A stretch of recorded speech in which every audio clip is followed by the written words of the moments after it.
예. 앞에서 예수님은 바리새인들의 위선을 심하게 책망했습니다. 그런데 예수님의 책망은 그것으로 끝난 것이 아니에요. 오늘 본문에서도 바리새인들에 대한 예수님의 책망이 계속되고 있습니다. 여러분 42절로 44절이 예수님께서 바리새인들을 책망하는 말씀이 아닙니까? 바리새인들만 책망하는 게 아니고 그 이에 계속해서 45절로 52절에서는 율법 교사들을 심하게 책망했습니다. 그런데 우리는 여러분 이 본문을 두 가지 각도에서 접근해 볼 수가 있습니다. 하나는 강조점을 어디에 두느냐? 죄를 범한 바리새인들과 율법 교사들에게 강조점을 두는 것입니다. 실제로 예수님께서 본문에서 화 있을진저라 하면서 바리새인들과 율법 교사들을 심하게 책망했습니다. 자, 여기서 이 화 있을진저라는 이 말은 무슨 뜻이냐 하면은 저주받을지어다 이런 뜻이에요. 그러니까 예수님께서 바리새인들 율법 교사들을 막 저주할 정도로 아주 심하게 책망을 했습니다. 또 하나는 그 강조점을 이 바리새인들과 율법 교사들에게 두는 것이 아니고 그들이 범한 죄와 죄의 심각성에 두는 것입니다. 그러니까 예수님께서 죄를 범하는 바리새인과 율법 교사들을 책망했다기보다는 그들이 범한 죄와 죄의 그 심각성을 책망했다는 그런 말이에요. 뭐 바리새인들을 책망하는 것이나 그들이 범한 죄를 책망하는 것이 그게 그거라고 여러분이 생각합니까? 그렇지 않습니다. 사람을 책망하는 것하고 사람이 범하는 그 죄와 죄의 심각성을 책망하는 것이 비슷하지만 사실은 이게 엄청난 차이가 있습니다. 속담에도 죄는 미워하되 뭐라고 했죠? 사람은 미워하지 말라는 그런 말이 있잖아요. 우리가 미워할 대상은 죄를 범한 행위 그 자체이지 죄를 범한 사람이 아니라는 것입니다. 그러니까 범죄와 죄를 범한 사람을 구분하라는 그런 말입니다.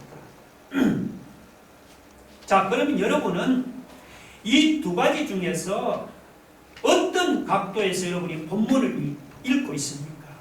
그냥 바리새인들과 서기관들은 무조건 나쁜 놈들이라고 정죄하고 책망하면서 여러분이 본문을 읽어갑니까? 아니면 이들이 도대체 무슨 죄를 범했기 때문에 예수님으로부터 저렇게 화 있을진저라면서 심하게 책망을 받는지 그들이 범한 죄의 심각성에 주목하면서 여러분이 본문을 읽습니까? 어느 쪽입니까?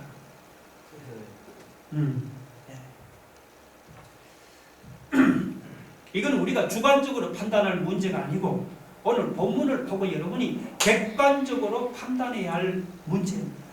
자, 본문의 문맥을 보면은 지금 바리새인과 율법 교사들이 예수님께 적대적이라고 예수님도 그들을 무조건 미워하고 지금 책망하고 있는 겁니다.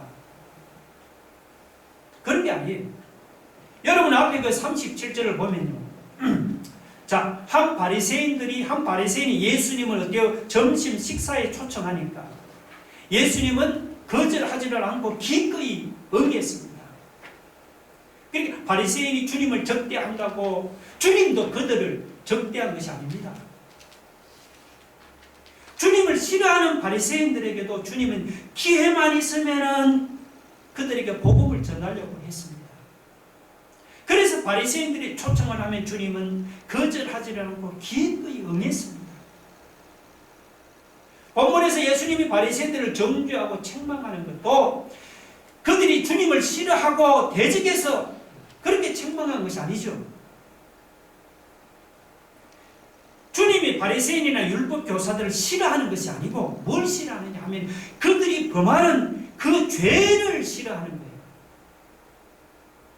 주님은 사람들을 미워하는 것이 아니고 사람들이 범하는 죄를 미워하는 겁니다.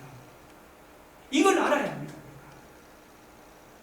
예수님은 사람들을 심각하게 보는 것이 아니고 사람들이 범하는 죄를 심각하게 보시는 겁니다.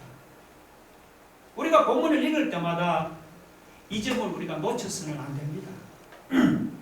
자, 그러면은 바리새인과 율법 교사들이 주님으로부터 책망을 받을 때 어떻게 했습니까? 그들이 자기들이 죄를 심각하게 생각을 해서 회개했습니까? 아니죠. 자, 여러분 45절 한번 보세요. 뭐라고 합니까?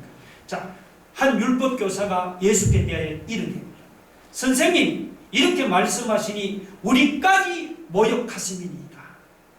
자, 그들은 예수님의 책망을 받아들이지 않고 도리어 주님이 자기들을 모욕한다면서 그렇게 반발을 했습니다. 그뿐이 아니죠. 자, 끝에 한번 보세요. 53절 54절에 거기서 나오실 때 서기관과 바리새인들이 거세게 달려들어 여러 가지 일을 따져 묻고 그 입에서 나오는 말을 책잡고자 하여 노리고 있더라. 그러니까 서기관과 바리새인들은 자기들의 죄를 책망하는 주님의 그 말씀이 듣기 싫어서 주님께 거세게 달려들고 그리고 주님의 말씀을 책잡으려고 호시탐탐 기회를 노리고 있었습니다. 여러분, 이것은 책망받는 사람이 취할 자세가 아니죠.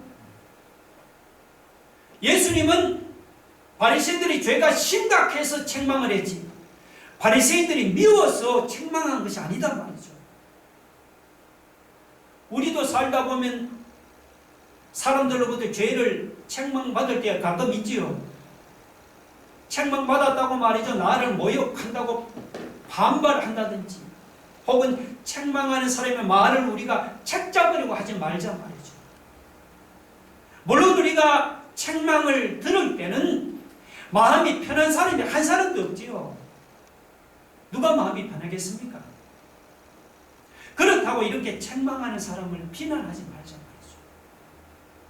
우리가 혹 남들로부터 책망을 들을 때는 이렇게 생각을 바꿔보세요. 어떻게 해요? 아, 죄를 심각하게 보시는 주님이 저 사람을 통해서 죄를 범하는 나를 책망하시는가 보다. 이렇게 생각을 바꿔보는 거예요. 자, 이렇게 생각을 바꾸고 그 남들의 책망을 우리가 달게 받아들이면 어떻게 됩니까? 그러면은요, 전에는 안 보이던 내 죄가 보이기 시작합니다.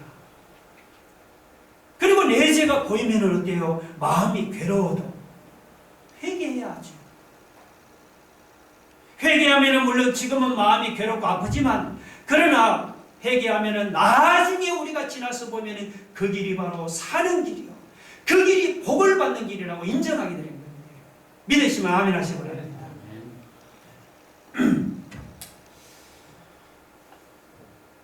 우리가 복음서를 여러분 읽어보면 사람들을 책망하는 예수님의 모습을 종종 발견할 수가 있습니다. 예를 들면 예수님께서 변화산에서 내려와서 그 귀신 들린 아이를 고칠 때 장면을 한번 보세요. 그런데 예수님은 믿음이 없고 패역한 세대여 내가 얼마나 너희와 함께 있으며 얼마나 너희에게 참으려 하면서 그 믿음 없던 아이 아버지를 어때요? 심하게 책망했죠. 또 두로와 시돈 지방에서 주님이 수로보니게 여자의 그 귀신 들린 딸을 고쳐주실 때도 그냥 고쳐주시지 않았잖아요. 자, 마태복음 15장 26절 한번 같이 읽어봅시다. 다 같이 시작. 자녀의 떡을 취하여 개들에게 던짐이 마땅하지 아니하니라.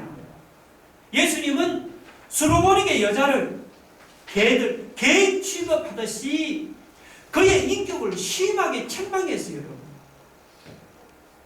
요한복음 4장에 보면 수가성 여인은 남편을 5이나 바꾼 그의 죄를 그냥 드러내놓고 예수님이 책망했잖아요. 그런데 여러분, 이렇게 사람들을 책망하기는 했지만 어떤 경우에도 예수님은 그들에게 화이슬진절하면서 그들을 저주하지는 않았습니다. 귀신 들린 아이 아버지를 믿음이 없고 세대로 패역한 세대라고 책망했지만 화 있을 진저라고 그를 저주하지는 않았어요. 수로버리게 여자를 개 취급을 하고 수바성 여인을 남편을 5이나 바꾼 여자라고 막 책망을 했지만 거기 대놓고 화 있을 진저라면서 그들을 저주하지는 않았습니다. 그런데 오늘 본문을 보면은 화 있을 진저라는 말이 여러분이 읽어보면 무려 6번이나 계속 반복해서 나옵니다. 그 중에 3번은 바리새인들에게 하고 3번은 서기관들에게 하신 것입니다. 아니, 바리새인과 서기관들이 예수님으로부터 왜 이렇게 심한 저주와 책망을 받았습니까? 우리가 그 이유를 알려면은 이 바리새인과 서기관들이 어떤 사람인지를 우리가 바로 알아야 합니다. 먼저 이 바리새인은요, 히브리 말 파라쉬라는 히브리 말에서 유래되었습니다. 이 파라쉬가 무슨 뜻이냐면요, 파라쉬, 이것은 분리한다 이런 뜻입니다. 분리한다. 바리새인은 말 그대로 어떤 자들이냐 하면요, 분리주의자들입니다. 당시 유대 사회는 그리스의 영향을 많이 받아서 유대의 고유 문화와 고유 신앙에 많이 희미해졌습니다. 그런 상황에서 바리새인들은 그리스로부터 분리해서 자기들의 유대 문화와 유대 종교의 정통성을 아주 철저하게 지키려고 애쓰던 사람들이었습니다. 이들 바리새인들이 당시 유대 사회에서 가장 영향력이 있는 집단이었습니다. 바리새인들 다음으로 영향력이 있는 집단이 어떤 집단일까요? 그 밑에 나오는 율법교사들 될 수 있습니다. 이 율법교사를 다른 말로는 53절에 보니까 서기관이라는 말이 나오죠. 서기관. 이 서기관 율법교사와 같은 말이에요. 그러니까 서기관 혹은 율법교사는 말 그대로 어떤 사람이냐면은 율법을 보존하고 또 율법을 해석하고 그리고 율법을 가르치는 그런 율법교사 역할을 했습니다. 자, 결론적으로 말하면 이 바리새인과 서기관들은 보통 사람들은 아니에요. 이들은 하나님 앞에서 특별히 많은 은혜와 많은 특권을 받은 사람들로서 일반 백성들 앞에서 모범이 되어야 하는 그런 위치에 있는 사람들입니다. 그런데 많은 은혜와 특권을 받고 모범이 되어야 하는 사람들이 모범은 그들이 그냥 온갖 죄악과 불법을 자행했습니다. 그래서 예수님으로부터 화 있을 진저라면서 그런 심한 저주와 책망을 받은 거예요. 여러분 누가복음 12장 48절 한번 같이 읽어볼까요? 다 같이 시작. 무릇 많이 받은 자에게는 많이 요구할 것이요 많이 맡은 자에게는 많이 달라 할 것입니다. 예수님께서 하신 말씀이죠. 많이 받은 자에게 주님이 많이 요구하고 많이 맡은 자에게는 많이 달라고 하십니다. 그래서 바리새인과 서기관들처럼 하나님 앞에 많은 은혜를 받고 많은 특권을 받고 죄를 범하면은 일반 백성들이 죄를 범한 것보다 훨씬 심한 저주와 책망을 받는 겁니다. 자, 그러면 여러분 우리를 돌려봅시다. 예수 믿는 우리 신자는 어때요? 우리 신자는 여러분 바리새인과 서기관들에 비해서 우리는 작은 은혜와 작은 특권을 받았습니까? 결코 그렇지 않죠. 우리 신자는 하나님 앞에서 여러분 바리새인이나 서기관들보다 비교할 수 없는 많은 은혜와 많은 특권을 받은 자들이 우리 예수 믿는 신자예요. 우리가 전에는 마귀의 자녀였다가 이제 예수 믿고 우리가 하나님의 자녀가 된 것이 이것이 얼마나 큰 은혜요. 이것이 얼마나 큰 특권입니까? 우리가 하나님 앞에서 이렇게 많은 은혜와 많은 특권을 받고도 우리가 죄를 범하면 그럼 하나님께서 가만히 있겠습니까? 절대 가만히 있지 않습니다. 그래서 우리 예수 믿는 신자가 하나님의 병하는 은혜를 받고 우리가 죄를 범하면은 우리는 이 바리새인이나 서기관들이 받은 저주나 책망보다 우리가 훨씬 심한 저주와 책망을 받는 거예요. 이걸 알아야 합니다. 그뿐이 아니죠. 우리가 죄를 범하면 우리는 세상 사람들로부터도 저주와 책망을 받습니다. 세상 사람들에게 본이 되어야 할 신자가 우리가 저주받고 책망을 받는다면 얼마나 이게 창피한 노릇입니까? 지금 신자가 세상 사람들로부터 이런 창피를 당하고 있지 않습니까? 우리 예수 믿는 신자의 위상이 이렇게 땅에 떨어진 지가 오래됐습니다. 참 얼마나 부끄러운 노릇입니까? 우리 신자가 여러분 세상 사람들 앞에서 이런 부끄러운 창피를 안 당하려면 어떻게 해야겠습니까? 우리가 주님 앞에서 많은 은혜와 특권을 받은 자로서 우리가 주님 앞에 저주와 책망을 안 당하려면 어떻게 해야겠습니까? 그러면 우리가 죄를 멀리해야 합니다. 우리가 많은 은혜를 받고 많은 특권을 받을수록 은혜 받은 신자답게 우리가 더욱더 죄를 멀리하고 더욱더 불법을 멀리하는, 그래서 하나님 앞에 거룩하고 깨끗한 신자로 살아갈 수 있기를 주의 이름으로 축원합니다.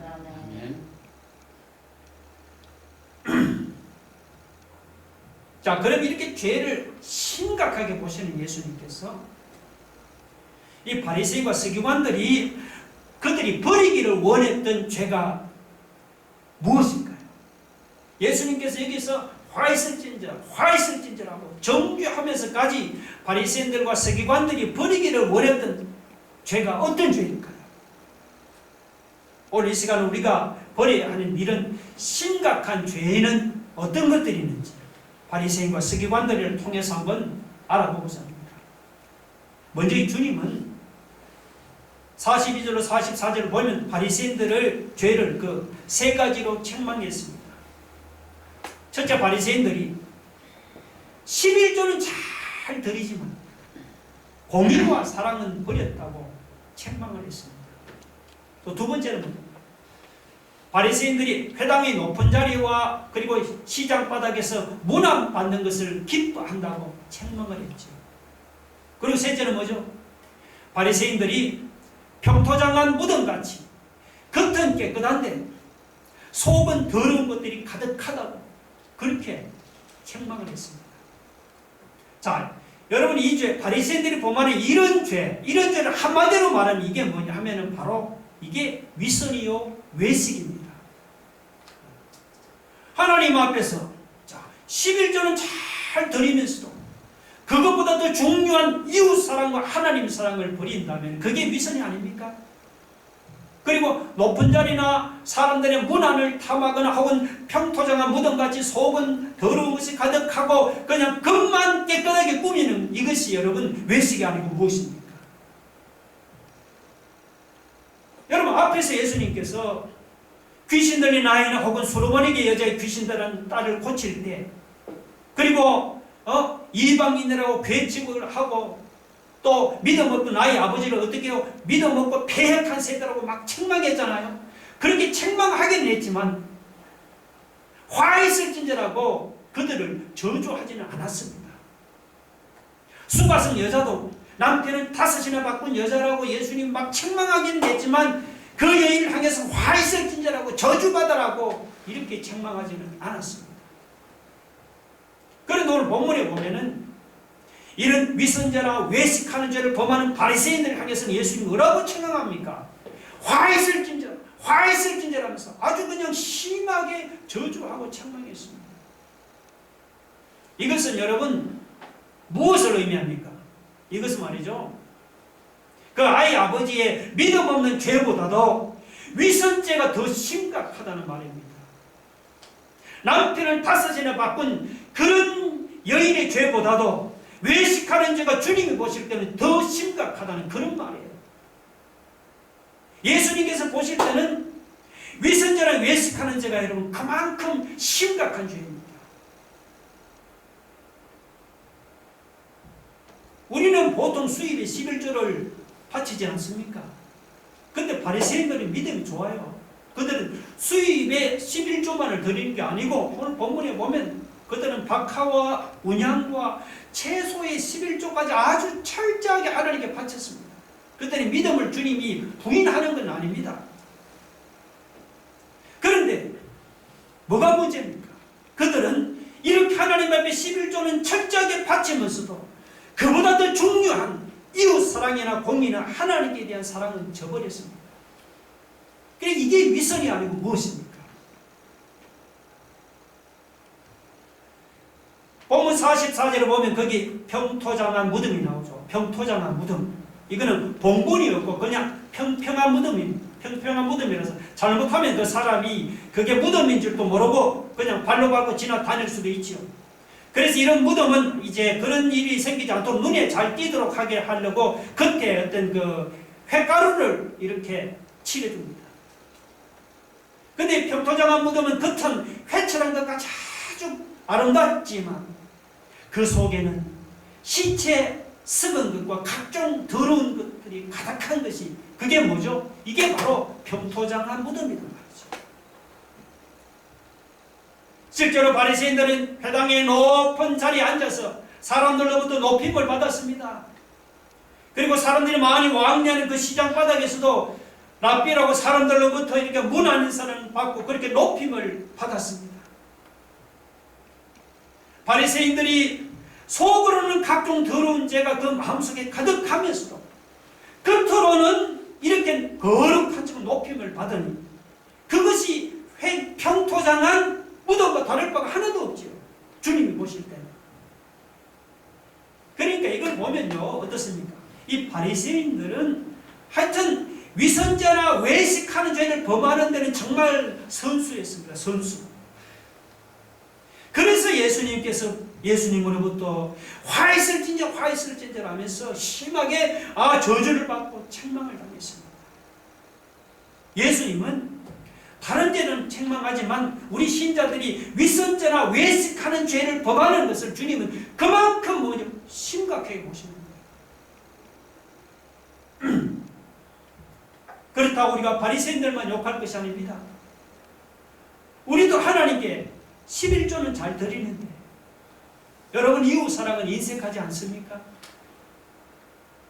주일은 잘 지키고 예배는 잘 드리는데 내 마음속에 하나님을 사랑하는 마음은 없이 그냥 형식적으로 혹은 습관적으로 주일을 지키고 예배 드리지는 않습니까? 평토장한 무덤같이 내가 겉으로는 거룩한데 속에는 각종 더러운 죄가 내 안에 가득하지는 않습니까? 그러면서도 겉으로는 우리가 거룩한 척 높은 자리에 앉아서 남들로부터 문안 인사를 받지 않습니까? 우리도 잘못하면은 여러분 이 바리새인들처럼 이런 위선죄나 외식하는 죄를 범할 수가 있는 겁니다. 그래도 이제 믿은 지 얼마 안 되는 초신자는요 사람이 솔직해서 꾸밈이 별로 없어요. 초신자는 자기가 잘못했으면 솔직하게 잘못했다고 잘 고백하는 거예요. 목사님 제가 참 이런 죄를 지었습니다.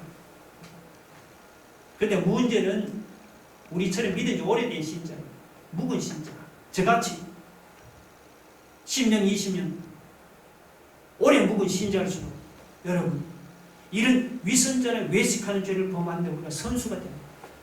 선수가 됩니다. 그래서 우리가 오래 믿은 신자일수록 우리가 기억할 것이 있습니다. 예수님은 이런 위선과 외식하는 죄를 아주 심각하게 보신다는 겁니다. 그래서 우리의 믿음 생활의 연조가 오래될수록 저도 이 말씀을 준비하면서 하나님 앞에 참 많이 회개했습니다. 겉과 속에 다른 이런 외식이나 위선적인 신자로 우리가 떨어지지 않도록 여러분 자신을 항상 잘 살피고 돌아볼 수 있기를 주의 이름으로 축원합니다. 자, 그 다음 이 45절 52절 말씀은 예수님께서 두 번째로 율법 교사들을 이제 막 책망하는 말씀이죠. 먼저 46절에서는 그 율법 교사들이 남들에게는 무거운 그 율법의 짐을 가득 지우고 자기들은 거기에 대해서 손가락 하나도 대지 않는다고 책망했습니다. 또 그리고 47절 이하에서는 그들의 조상들은 선지자들을 죽이고 율법 교사들은 선지자들의 무덤을 아름답게 장식한다면서 아주 신랄하게 책망했습니다. 자, 앞에 말씀드렸듯이 율법 교사는 서기관들은 율법을 해석하고 가르치는 사람들 아닙니까? 저 같은 사람, 목사 같은 사람. 그럼 율법을 해석하고 가르치는 사람이면은 일반 백성들보다 율법을 지키는 데 있어서 어떻게 해야 됩니까? 더욱더 모범을 보여야 하지 않겠습니까? 그렇죠. 그런데 이들은 남들에게는 야, 성경에 이렇게 쓰니까 이렇게 하라, 뭐 주의를 지켜라, 저렇게 하라고 여러 가지 율법의 업무를 지우면서도 자기들은 그 율법에 대해 손가락 하나도 대지를 않았다는 거죠. 그뿐이 아닙니다. 율법 교사들은 우리는 선지자들 존경한다면서 그런 뜻에서 선지자들의 무덤을 크게 쌓았습니다. 요새 말하면서 기념관 같은 걸 만들었죠. 그런데 여러분, 무덤을 쌓는다고 존경하는 게 아니고 그 선지자들의 가르침을 따르는 것이, 그것이 선지자들을 존경하는 거죠. 그런데 선지자들의 가르침은 따르지를 않고 그냥 선지자들의 무덤만 크게 쌓는 것은, 이것은 선지자들을 죽인 그 조상들의 죄를 인정하는 것밖에 안 되는 거예요. 실제로 율법 교사들은 겉으로는 이사야나 에레미야나 에스겔 같은 그런 선지자들의 무덤을 크게 쌓으면서 그들을 추앙하고 존경했습니다. 존경합니다. 그러면서도 그들은 그 선지자들의 가르침, 이사야와 에레미야가 선포하는 그들의 가르침은 따르지는 않았단 말이죠. 그러니까 율법 교사들의 이런 행동은 진짜 선지자를 존경하는 게 아니지요. 그것은 그 선지자를 핍박하고 죽인 자기들의 조상들이 한 짓을 옳다고 찬성하는 것이나 다름없는 거예요. 제가 빈말로 이렇게 말하는 것이 아닙니다. 여러분, 실제로 구약 성경을 보면은 아벨의 피로부터 제단과 성전사에서 죽음을 당한 사가랴 선지자의 피까지 모든 그 선지자들이 흘린 피가 바로 이 사실을 생생하게 증언하고 있습니다. 그들이 조상들이 그렇게 죽였단 말이죠. 이렇게 조상들은 선지자들을 죽이고 그들의 후손인 율법교사들은 이제 뭐라고 합니까? 그 선지자들의 가르침은 따르지는 않으면서, 그러면서 무덤만 그냥 크게 쌓고 있는 거예요. 여러분, 이렇게 율법교사처럼 선지자들의 무덤을 크게 쌓으면서 그 선지자들의 가르침은 정작 지키지 않고 말로는 율법 말씀 하면서 율법대로 살지 않는 이런 것을 뭐라고 말합니까? 이게 바로 죽은 정통주의예요. 죽은 정통주의. 우리가 순교자 후손이고 우리가 율법을 가진 우리가 정통이고 우리 합동교단이 그러니까 우리가 합동교단이 정통이다. 이 말 참 많이 하는데 참 그냥 듣기 싫습니다. 우리가 정통이다 하면서 순교자의 가르침이나 율법의 가르침으로 살지를 않는, 그게 뭐죠? 그게 바로 죽은 정통주의가 아니고 무엇입니까? 여러분, 그러다 우리가 율법 교사들만 우리가 죽은 정통주의라고 욕할 것이 아닙니다. 우리 예수 믿는 신자도 우리도 잘못하면 여러분 이렇게 될 수 있어요. 우리가 입으로는 늘 말씀하면서 우리가 입으로는 말씀을 높이지만 실제로는 우리가 말씀의 가르침을 따르지 않고 말씀대로 살지 않는 것이 아닙니까? 우리가 겉으로는 순교자님 무덤을 단장하고 손양한 순교자님, 주기철 순교자님 이렇게 기념품을 지으면서도 실제로는 그들의 가르침을 따르지 않는 것이 아닙니까? 그러면 우리도 이 죽은 정통주의에 떨어질 수밖에 없습니다. 사람이 입으로만 말씀하는 이런 죽은 정통주의, 겉으로만 순교자님 하면서 순교자를 높인 이런 죽은 정통주의로는 절대로 우리가 천국에 들어가지 못합니다. 그리고 자기만 천국에 들어가지 못하는 게 아니죠. 52절은 뭐라고 말씀합니까? 화해스를 찢어 너희 율법교사에 너희가 지식의 열쇠를 가져가서 너희도 들어가지 못하고 또 들어가고자 하는 자도 막았느니라. 너희도 들어가지 못하고 천국에 들어가고자 하는 자도 막았느니라. 이 죽은 정통주의는 자기도 들어가지 못하고 가도 못 들어가도록 막아버립니다. 이 죽은 정통주의가 이렇게 심각한 죄입니다. 사람이 죽은 정통주의는 천국에 들어가기는 고사하고 여러분 이 세상에서도 능력 있는 신자로 살아가지를 못합니다. 여러분 생각해 보세요. 입으로만 말씀하면서 실제로는 말씀대로 살지 않은 죽은 신자가 어떻게 이 세상과 싸워서 이기는 능력 있는 신자로 살아갈 수가 있겠습니까? 죽었다 깨어나도 불가능한 일입니다. 말씀을 마치겠습니다. 우리가 이 세상에서 우리가 능력 있는 신자로 살아가 이 다음 죽어서도 우리가 천국에 들어가야 되잖아요. 그러면 우리는 이 율법교사처럼 입으로 말씀하지만 실제로는 말씀대로 살지 않는 이런 죽은 정통주의, 우리가 겉으로는 순교자의 무덤을 꾸미며 기념관을 조성하면서도 실제로는 그 순교자가 목숨을 바쳐서 선포한 그들의 가르침대로 살지 않는 이런 죽은 정통주의, 이걸 우리가 버려야 합니다. 저를 포함해서 우리가 말씀하면서 입으로 말씀을 높이는 것보다 실제로 삶 속의 말씀의 가르침을 따라서 말씀대로 순종하며 살아가는 거예요. 겉으로 우리가 순교자의 무덤을 꾸미고 순교자를 추앙하는 것보다 우리가 실제로 그 순교자의 가르침과 그 순교자의 신앙을 우리가 본받도록 해야겠습니다. 이렇게 내가 말씀의 가르침대로 우리가 바로 살면 나도 천국에 들어가. 그리고는 나를 통해서 나 한 사람을 통해서 남들도 천국으로 인도하는 이런 놀라운 역사가 나타날 줄로 믿으시기 바랍니다. 우리 기도하겠습니다. 여러분,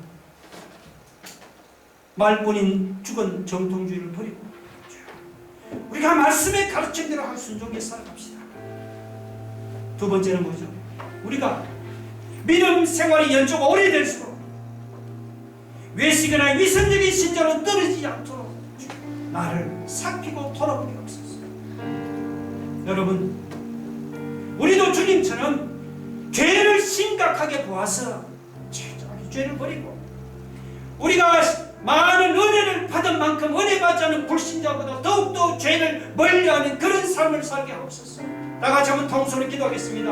할렐루야. 하나님, 오늘 예수님께서 바리새인들과 왔습니다. 심하게 책망한 것이 이것이 오늘 우리에게 책망하는 말씀을 받게 하옵소서. 말뿐인 껍데기뿐인 죽은 정통주의가 정말 말씀에 가르침대로 순종해서 우리가 믿음 생활이 이제 오래될수록 이런 외식이나 위선적인 신자로 떨어지지 않고 항상 아버지의 자신을 전하고 살고 우리도 주님이 죄를 심각하게 보신 주님처럼 철저하게 죄를 버리고 우리가 예수 믿는 자로서 하나님 앞에 많은 은혜를 받지 않았습니까? 많은 은혜를 받은 만큼 아버지 안에 은혜 받지 않은 죄를 보시고 우리가 더욱더 하나님 죄를 버리고 멀리 주님 앞에 거룩한 신자로 살아갈 수 있도록 하나님께서 날마다 우리를 인도하여 주셨습니다. 하나님 아버지, 그래서 우리가 이 땅에서도 능력 있는 신자로 살아갑니다.